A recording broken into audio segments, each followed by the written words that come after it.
प्यारे बच्चों, हर घर पाठशाला के अंतर्गत 10-2 राजनीतिक विज्ञान की इस पाठशाला में आपका स्वागत है। आज हम आपकी पाठ्य पुस्तक भाग बी पाठ 2 गुट निरपेक्ष आंदोलन के बारे में जानकारी हासिल करेंगे। गुट निरपेक्ष आंदोलन, जैसे कि इसमें शॉर्टकट लिखा यहाँ पर NAM, नाम नॉन अलाइनमेंट मूवमेंट, और इसके जो शिक्षण बिंदु है वो है गुट निरपेक्षता से अभिप्राय क्या है, गुट निरपेक्षता क्या है और गुट निरपेक्षता का आरंभ कब हुआ और उसका स्वरूप कैसा है, उसका ढांचा कैसा है, उसका संगठन कैसा है, और गुट निरपेक्षता का उद्देश्य, वो शर्तें, और गुट निरपेक्ष देशों के सम्मेलन कब कब कहाँ कहाँ हुए, और भारत का गुट निरपेक्षता नीति को अपनाने के क्या कारण रहे। अब जैसे कि गुट निरपेक्ष आंदोलन, तो द्वितीय विश्व युद्ध के बाद राजनीति में बहुत सारे, अंतर्राष्ट्रीय राजनीति में बहुत सारे परिवर्तन हुए, और उन परिवर्तनों में एक तो विश्व 2 गुटों में बंट गया। द्वितीय विश्व युद्ध के बाद एक गुट जो था वो अमेरिका, जिसका नेतृत्व कर रहा था पूंजीवादी देश, और दूसरा गुट का नेतृत्व जो है अमेरिका जो था वो पूंजीवादी देश, और दूसरे गुट का साम्यवादी देश सोवियत रूस। तो उसमें एक होड़ सी मच गई, और एक तो द्विध्रुवीकरण हो गया, और इसके साथ ही जो देश आजाद हुए, उपनिवेश इंग्लैंड, फ्रांस से यूरोपीय देशों के अधीन जो देश थे, उपनिवेशवाद के अधीन, वो जो थे, उनके अंतर्गत जो नए देश जो बने, उन नए देशों का जो उनका अस्तित्व भी जो था उसको लेकर भी प्रश्न पैदा हुए। तो इसके साथ ही, और दूसरा जो सैनिक संधियां, तरह तरह की सैनिक संधियां हुई। तो ये अंतर्राष्ट्रीय राजनीति में इस तरह की जो था वो एक दो ध्रुवीकरण, शीत युद्ध, सैनिक संधियां और उपनिवेशवाद जो से स्वतंत्र जो देश हुए थे, उनमें भी एक तरह से रिक्ति जो पैदा हुई। अब उनका अस्तित्व किस तरह से रहेगा, तो इसको लेकर के गुट निरपेक्ष का जो है वो जन्म हुआ।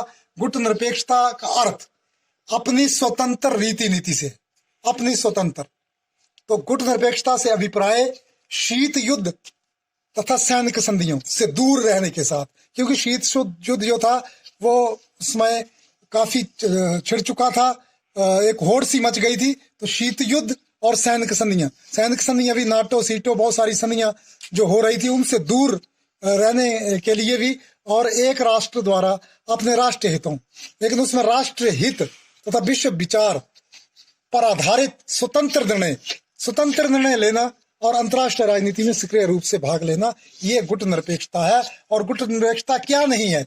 गुट निरपेक्षता जो है वो अलगाववाद नहीं है, अलगाववाद की विश्व राजनीति से कोई अलगाववाद भी नहीं है, तटस्थता भी नहीं है कि किसी दोनों गुट से तटस्थ रहना, तटस्थीकरण भी नहीं है, परंतु ये स्वतंत्र अपनी जो है वो विदेश नीति को लेकर, जैसे जो हमारा भारत जो है, जब स्वतंत्र हुआ तो 1947 में नेहरू जी ने अपने भाषण में कहा था कि हमारी स्वतंत्र नीति विदेश नीति रहेगी। तो स्वतंत्र विदेश नीति को आधार बना करके गुट निरपेक्षता का प्रयास पंडित जवाहरलाल नेहरू ने किया। अब और कौन कौन से नेता थे जो इसके समर्थक और इसके फाउंडर थे, उसमें से पंडित जवाहरलाल नेहरू का प्रयास था, और साथ में मार्शल टीटो युगोस्लाविया के राष्ट्रपति थे, और डॉक्टर सुकर्णो इंडोनेशिया के राष्ट्रपति, और कर्नल नासिर मिस्र के राष्ट्रपति। इन 4 महानुभावों ने इस गुट निरपेक्ष आंदोलन को शुरू किया। ये इनके फाउंडर थे। और तो इसके साथ ही सबसे पहले 1949 में नई दिल्ली में 1949 में नई दिल्ली में पंडित जवाहरलाल नेहरू ने एक बैठक बुलाई इन नेताओं की, और यहाँ पर जो है वो इसके प्रयास जो थे नव स्वतंत्र देशों के उसके लिए कि उनका अस्तित्व कैसे बना रहे, वो कैसे जो है वो आगे विकास में आगे बढ़े, उसमें ये सबसे पहले एक मील का पत्थर साबित हुई 1949 में जो बैठक। उसके बाद फिर 18 अप्रैल 1955 को बॉन्डुंग में एक सम्मेलन हुआ, और उसमें एशिया और अफ्रीका के नवस्वतंत्र देशों को सहयोग का आश्वासन दिया गया। और नाम जो हमारा नॉन अलाइनमेंट मूवमेंट है, गुट निरपेक्षता का स्वरूप तय किया गया कि किस तरह से उसका संगठन का ढांचा होगा। तो वो जो उसमें दो प्रकार की संस्थाएं थी, एक समन्वय ब्यूरो कार्यकारी अंग था ये, और इसके सदस्य संख्या जो है वो आज तक 66 है जो कि निर्वाचित होते हैं। और दूसरा जो है वो शिखर सम्मेलन। ये शिखर सम्मेलन जो कि हर 3 साल बाद उनमें रखे गए, ये उसके राष्ट्राध्यक्ष जो है भाग लेते हैं। और इसके अलावा विदेश मंत्रियों की जब शिखर सम्मेलन होते हैं उससे पहले विदेश मंत्रियों की बैठक भी होती है, जो कि तय करते हैं एजेंडे की क्या कौन कौन से एजेंडे उसमें रहने वाले हैं। तो ये जो है वो इसका स्वरूप है। और अब गुट निरपेक्षता का उद्देश्य क्या है, देखिए इसमें के मुख्य उद्देश्य लिखे हुए हैं, ये PCDE। तो ये याद करने के लिए आपको बड़ा आसान है कि P से पीस शांति, और फिर CDE, C से क्रिएटिविटी सृजनात्मकता, और D से डिसआर्मामेंट निशस्त्रीकरण, और E से इकोनॉमिक जस्टिस आर्थिक न्याय, अर्थात शांति की विश्व में शांति स्थापित हो। इसका मुख्य उद्देश्य गुट निरपेक्षता का, ये कोई अलग गुट नहीं है, ये निरपेक्ष है दोनों गुटों से और स्वतंत्र निर्णय लेने में, इसलिए शांति के लिए प्रयास जो है वो गुट निरपेक्ष आंदोलन करेगा। और क्रिएटिविटी, नए जो देश स्वतंत्र हुए उसमें सृजन हो, विकास का सृजन हो, ये प्रयास उसमें हो। और तीसरा जो था ये डिसआर्मामेंट निशस्त्रीकरण, कि शस्त्रों की जो होड़ जो बन गई थी, वो होड़ जो थी वो उस होड़ को कैसे रोका जाए, तो इसके लिए भी ये एक इसमें उनका उद्देश्य था। और इकोनॉमिक जस्टिस आर्थिक न्याय किस तरह से मिले इस देशों में, तो ये 4 जो थे मुख्य उद्देश्य जो थे, इसका शॉर्टकट में ये समझने के लिए जो है वो यहाँ पर लिखे हैं। साथ में सदस्य देशों की शर्तें क्या थी गुट निरपेक्षता की। ये 1961 में जो प्रथम शिखर सम्मेलन हुआ 1961 में बेलग्रेड में, यूगोस्लाविया में। अब तक 18 शिखर सम्मेलन हो चुके हैं। तो पहले शिखर सम्मेलन में लगभग 25 देश उपस्थित थे, और उसमें नाम की सदस्यता और शर्तों के बारे में जो है वो शर्तें तय हुई। और उसमें पहली शर्त थी स्वतंत्र विदेश नीति व सैनिक गुटों से दूर। जिस देश की स्वतंत्र विदेश नीति है और वो सैनिक गुटों से, दोनों सैनिक गुटों से दूर है, दोनों गुटों से दूर है, वो जो थे वो इसका सदस्य बन सकते हैं। दूसरी शर्त थी कि उन्होंने अपने स्वतंत्रता के लिए कठिन संघर्ष किया हो, और स्वतंत्रता के आंदोलन में उन्होंने बड़ी मुश्किल से जो है वो स्वतंत्रता प्राप्त की हो, वो देश भी इसकी सदस्यता प्राप्त कर सकते हैं। अपने क्षेत्र में सैनिक अड्डे बनाने की अनुमति नहीं। अगर किसी भी देश में कोई सैनिक अड्डे कोई भी गुट बताता है तो वो कोई अनुमति नहीं होगी, और वह देश किसी भी सैन्य गुट का सदस्य नहीं होगा। ये भी एक शर्त है। और किसी भी महाशक्ति के साथ द्विपक्षीय समझौते में शामिल नहीं होगा। कोई भी समझौता, चाहे वो नाटो, सीटो या वर्षा हो, कोई भी संधि हो, उसमें दोनों गुटों में शामिल नहीं होगा। तो ये इसकी शर्तें हैं।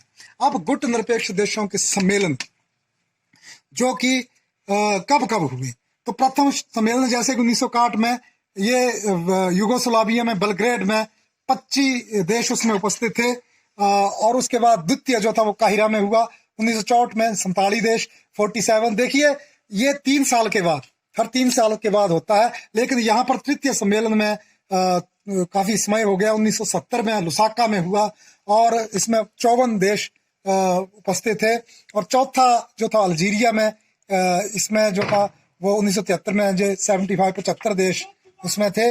कोलंबो में 5वां सम्मेलन ये 1976 में 86 देश थे इसमें। और 6ठा जो था वो हवाना में 1979 में।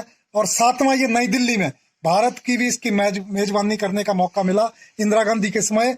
और 1983 में 101 देश के राष्ट्राध्यक्ष उसमें शामिल हुए। और 8वां हरारे में 1986 में 101 देश इसमें भी शामिल हुए। और फिर 3 साल के बाद बेलग्रेड में ये दूसरी बार, यूगोस्लाविया में 1999 में 102 देश उसमें शामिल हुए। जकार्ता में 10वां शिखर सम्मेलन हुआ 1992 में, 108 राष्ट्राध्यक्ष उसमें आए। और 11वां जो था कोलंबियो में 1995 में 108 देश। और 12वां जो था वो डरबन दक्षिण अफ्रीका में 1998 में। ये जो थे वो 112 देश उसमें आए, और 13वां जो था वो ये 12वां जो था ये 12वां डरबन ईरान में, और 13वां कुआलालंपुर 2003 में। वाजपेयी के समय 116 देश उसमें उपस्थित हुए, और 14वां फिर से ये हवाना क्यूबा में जो छठा, और 14 उसके बाद 14वां क्यूबा में फिर से 2006 में 118 देश, और 15वां जो था वो मिस्र में 2009 में हुआ और 118 देश हुए। फिर 16वां तेहरान में, ये ईरान की तेहरान में 2012 में 120 देश उसमें शामिल हुए, और 17वां जो शिखर सम्मेलन था वो मार्गरीटा में 2016 में, और 18वां 2019 में ये अजरबैजान में बाकू में, जिसमें 120 देश जो है वो इसके सदस्य देश है। और ये सम्मेलन जो है अपने 3 साल के बाद निर्धारित समय में अब 2022 में होगा। तो ये गुटनिरपेक्ष के सम्मेलन इस तरह से, उसमें क्या क्या विषय रहेंगे, जो करंट जो विषय रहते हैं उसको जो है वो समसामयिक विषयों को ये साथ में लेते हैं, विश्व में शांति बने रहे उस दिशा में ये प्रयास करते हैं। तो अब भारत का गुट निरपेक्षता नीति को अपनाने के क्या कारण रहे थे, ये बड़ा महत्वपूर्ण है कि भारत ने क्यों गुट निरपेक्ष नीति को अपनाया। तो इसके पीछे एक कारण ये था कि अंतर्राष्ट्रीय तनाव को रोकने में सही ये जो गुट निरपेक्षता थी, क्योंकि जब दोनों तीसरे विश्व युद्ध की ओर जा रहे थे, तो शीत युद्ध था वो, जो कोल्ड वार था वो हॉट वार की ओर जा रहा था, तो उसको रोकने का एक प्रयास जो था इन नेताओं ने, पंडित जवाहरलाल नेहरू और मार्शल टीटो और डॉक्टर कर्नो तथा कर्नल नासिर ने किया। तो ये अंतर्राष्ट्रीय तनाव को रोकने का एक कारण जो था, भारत इसलिए इस गुट निरपेक्षता को लेकर गया, और ये एक महान राष्ट्र के निर्माण में भी ये सहायक है। और भारत का जो जैसे वैचारिक कारण है, वैचारिक कारण उसमें यह था कि भारत जो था शांति से चाहता था, शांति और अहिंसा की बात करता था, और उस कारण भी ये किसी भी सैनिक गुटों में न रहा, और अपनी प्रभुसत्ता की सुरक्षा के लिए भी भारत जो था वो इस गुट निरपेक्षता नीति को आगे बढ़ाने में जो है वो आगे रहा। और राष्ट्रवाद की भावना, ये भी क्योंकि बड़ी मुश्किल से आज़ादी प्राप्त हुई है, और राष्ट्रवाद को आगे रख करके ही, ताकि लोग जो है वो अपने राष्ट्र के विकास के लिए आगे आए, और राष्ट्रवाद जो है वो देश की अखंडता और एकता के लिए प्रयास करे, क्योंकि उस आज़ादी को बनाए रखना भी एक बड़ी चुनौती थी। इसलिए गुट निरपेक्षता नीति को अपनाया, और शीत युद्ध का भय, जो डर बना रहता था कि कहीं जो है वो तृतीय विश्व युद्ध ना हो, और उपनिवेशवाद, बहुत सारे देश जो उपनिवेशवाद और समाजवाद के अधीन रहे हैं, तो उसकी विरोधी भावनाएं भी इस गुट निरपेक्षता को आगे ले आई। और भारत का आर्थिक विकास, क्योंकि अगर भारत किसी दोनों गुटों में से एक में रहता है तो आर्थिक विकास भी उसका रुक सकता था, इसलिए किसी भी गुट में शामिल ना होकर भारत ने अपनी इस नीति को अपनाया, ताकि जो है वो स्वतंत्र रूप से स्वतंत्र निर्णय लिए जा सके, और विश्व अंतर्राष्ट्रीय स्तर पर जो है वो अपने निर्णय और अपने प्रयासों से वो शांति स्थापित करने में आगे आए। तो इस कारण जो है वो भारत ने इसको अपनाया, और ये गुट निरपेक्ष आंदोलन, इसमें सारा जो आपका चैप्टर जो है वो लगभग कवर हो गया है। और ये जो है आप जो है वो इसको अच्छी तरह से कर सकते हैं, और क्योंकि दोनों जो गुट थे उसके निर्गुट है ये, और निर्गुटता जो है वो अलग जो है वो दोनों गुटों से अलग करती है, और अपनी स्वतंत्र नीति बनाती है। तो इसी के साथ धन्यवाद।